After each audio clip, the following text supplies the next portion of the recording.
Hello everybody, this is the Vikstrand. Today we're going to talk about the very unexpected sequel they made in 2016 to the match ballyhooped and Academy Award winning Crouching Tiger, Hidden Dragon from the year 2000. It was a very memorable movie. It was a very good movie, one of my favorite martial arts movies of all time.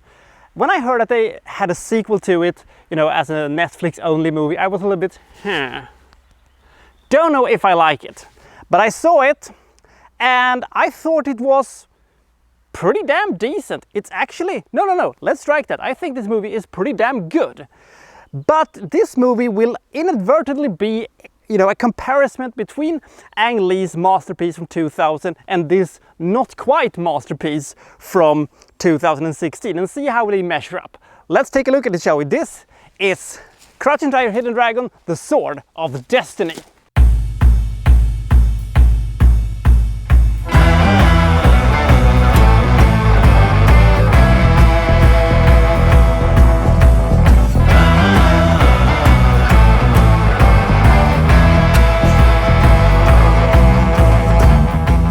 Michelle Yeoh reprises her role from the first movie, and just like the first movie, we have the Sword of Destiny, the super gorgeous sword that has these amazing powers and grants the bearer of it almost inhuman-like capabilities when it comes to sword fighting.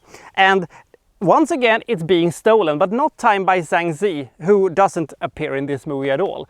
Now, this time it is Hades Day, a ruthless warlord and his merry band of misfit assholes who has set their greedy eyes on the most prized sword of all time. But the young man who is sent by our devious villain to steal the sword is defeated and captured by a young woman that, shows up in Tay's house where the sword is, being kept.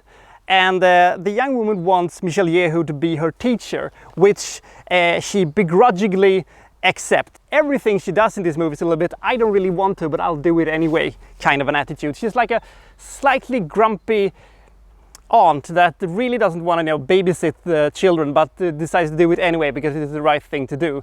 Mom and dad needs to go and have a dinner date and stuff like that. So are they going to be able to protect the Sword of Destiny? Chances are they are not. And it is, if they move it, it probably will be stolen. And in the end, they won't stand a chance against Hades and his cronies. So they need help. So they're, advertising for, fighters that can come and, protect the sword. And they get, as Deadpool would say, a super duper team of fighters led by Donnie Yen, who of course has some unfinished business and previous history with Michelle Yeoh. And we will also soon discover that, the young man and who is still in this cage, he's actually in the cage for most of the movie, and the young woman that Michelle Yeoh is training is actually having a connection together. What will it be?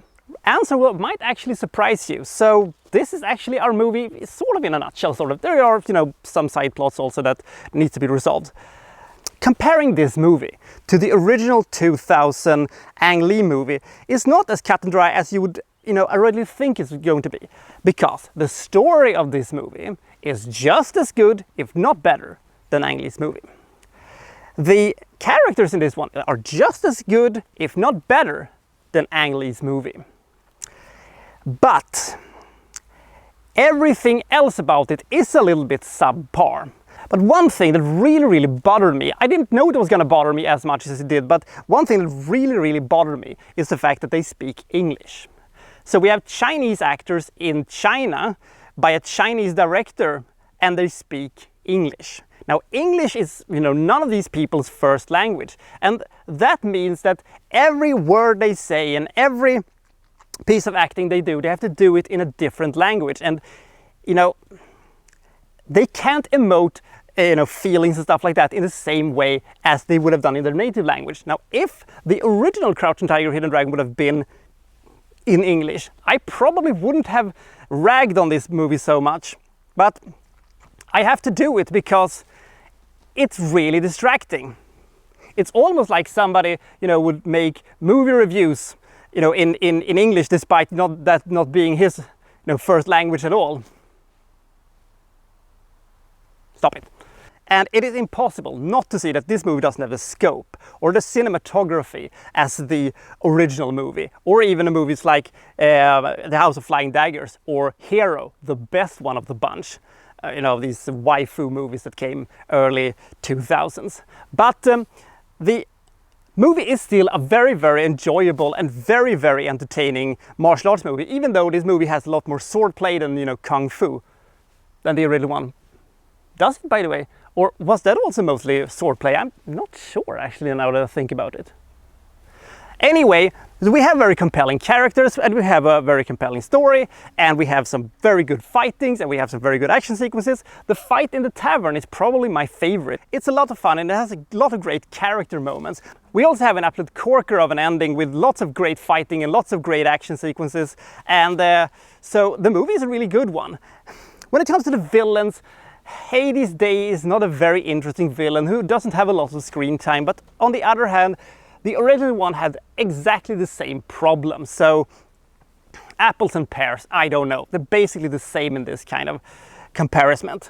I like the fact that we have a very good, balance between compelling storytelling and great action. The movie never drags. The movie never truly, goes into these dead zones that movies can sometimes go. It's fast-paced, and it has interesting twists and turns all over the place. And it is a very well-told story. Now, people might think that, making a sequel to the Crouching Tiger movies is a pretty dumb idea, but in fact, it is based on a bunch of books that was published a long time ago, and Crouching Tiger, Hidden Dragon is actually the fourth or fifth book or stuff like that. This is like sixth or seventh or eighth or stuff like that. So it is one of the very it's far removed time-wise from its original. So I don't think it is that much of a stretch to make this, and I would in fact be in favor of them making more Crouching Tiger, Hidden Dragon movies based on these books, because the stories are in it seems to be very adaptable. If we would have had Ang Lee back in the director's chair and we would have made this one in Chinese, and we would have made it as it would look like the original Crouching Tiger, Hidden Dragon, I think we would have been talking about this one as one of the best movies of 2016. Now it isn't, but it is a very good movie. I'm not knocking this movie at all. It's a very good movie. I really recommend it. The director of this movie, he has actually made one of my absolute favorite martial arts movies of all time, Iron Monkey from 1993. If you want to see a really, really great martial arts movie, Iron Monkey is a very good movie. I recommend it more than this one, even though this is also a very good movie. If you like martial arts movies, and if you like Chinese action movies, and if you like these sort of movies like Hero or House of Flying Daggers, stuff like that, this is a movie you definitely want to see, even though you have been warned that it isn't quite on the level as the original one, but who would have thought that? With memorable characters, lots of great action sequences, lots of great fights, this movie fights its way to a massive 77 points. If the original movie would have never existed, this would have probably got an even better review, because we wouldn't have anything to compare it with. But as it stands right now, I think that this is a very well made, an interesting movie with lots of great action. The acting isn't as good as the first one, but I think it can be attributed to the fact that it is not in Chinese but in English. And that hurts the movie a little bit, and you can't really do anything about it. But it is what it is, and I think it is a very good movie. So I'll see you next time from Well So and So reviewing Well Such and Such. Thank you for watching. Thank you very much.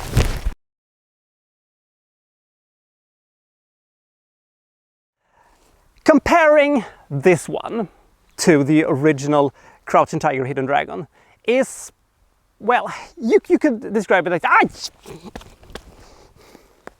ants.